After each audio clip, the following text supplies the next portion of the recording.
we are what we eat. Of course, my diet is going, changing my diet is going to affect because nobody was cutting me open. Okay, guys, I'm going to share with you my fibroid journey and the things that I've had to do since I discovered I had fibroids in order to give myself some relief. Okay, now I've had to stop bathing. I had to stop bathing. I had to start using perfume. I had to start creaming my skin. What else?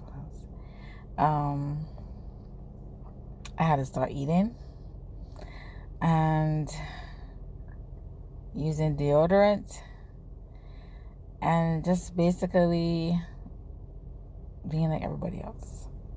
No. I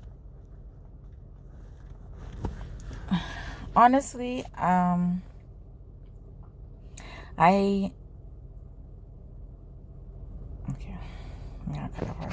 okay, so when I got diagnosed with fibroids, my doctor recommended a series of medication to try to help with the pain and discomfort. I didn't want to be on medication, so I asked him, well, he said medication or surgery, basically. Neither of those two options sounded good to me. So he said that, when he said that, I asked him about, if I changed my diet, would that help? And he said no. So in my mind, I was like, what? We are what we eat. Of course, my diet changing my diet is going to affect, because basically fibroids feed off of the different foods that we have, and it's like a hormonal thing. And women, we're just a bunch of hormones, right? Unfortunately, a lot of the food that we consume has more hormones, including estrogen, that act like estrogen, that we need. So when we put it into our bodies, that is the result. Those growths, whether it's fibroids, cysts, whatever, painful periods, whatever, that's what happens. That's the result. So I was determined then to find my own way to deal with this, to let my body heal itself naturally, because I didn't want to be on medication and nobody was cutting me open.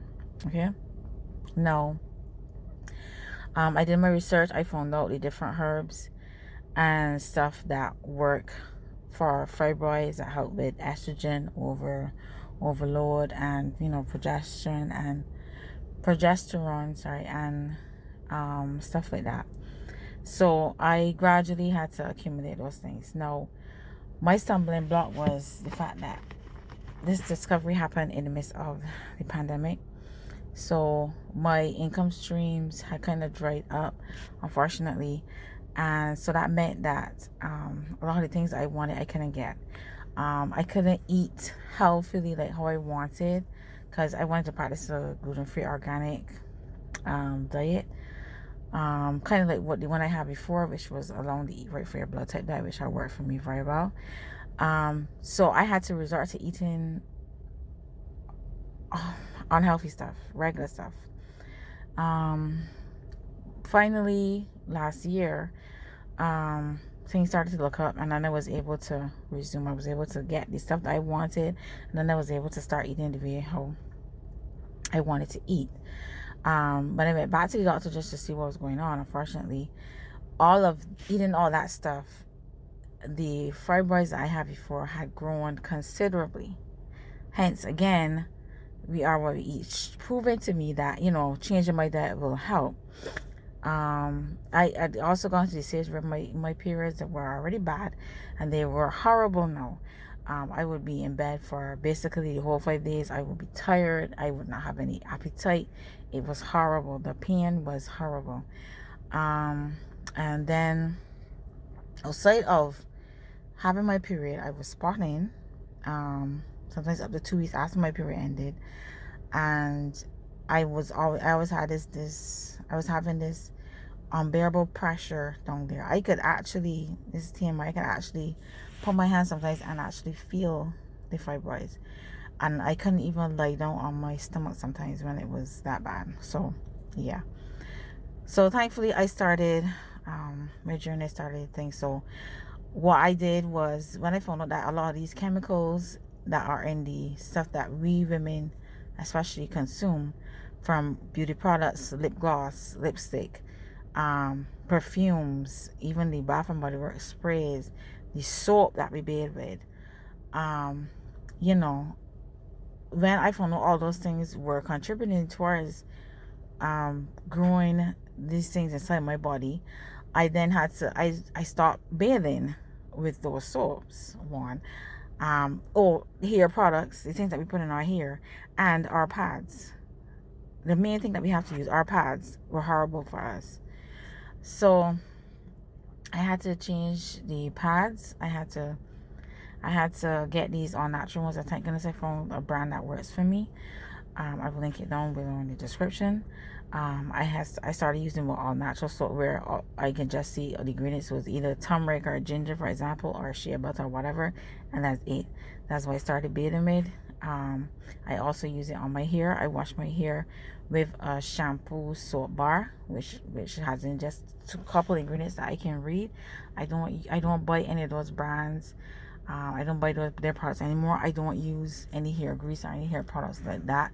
If I have to moisturize my hair, I will go to like a natural thing. Like, there's this girl on YouTube. I bought her products. I would use those, or I would just mix shea butter with some soy oil or something and put that in my hair. When I don't use deodorant, that's another thing. I have to get a natural deodorant, but on the days when I have to go and I know I'm going to be thin, I put a thin layer of, I put a layer of coconut oil and shea butter underneath my arm, and then I will put the roll on, just so that I wouldn't be, but that doesn't happen often. And if I do want to smell differently, this is what I do. I spray my clothes at least 2 to 3 hours before I'm going to wear them, so that the scent would dry on my clothes and it wouldn't absorb into my skin, because our skin is our biggest organ to be. Right, so basically doing that and all that. Sorry, my camera memory is running out. So doing all those things, anything else I miss, I will put below. But doing all those things gradually helped, where I got to the stage now where my last cycle, I didn't have to take any painkillers at all. None. Okay guys, we'll talk more.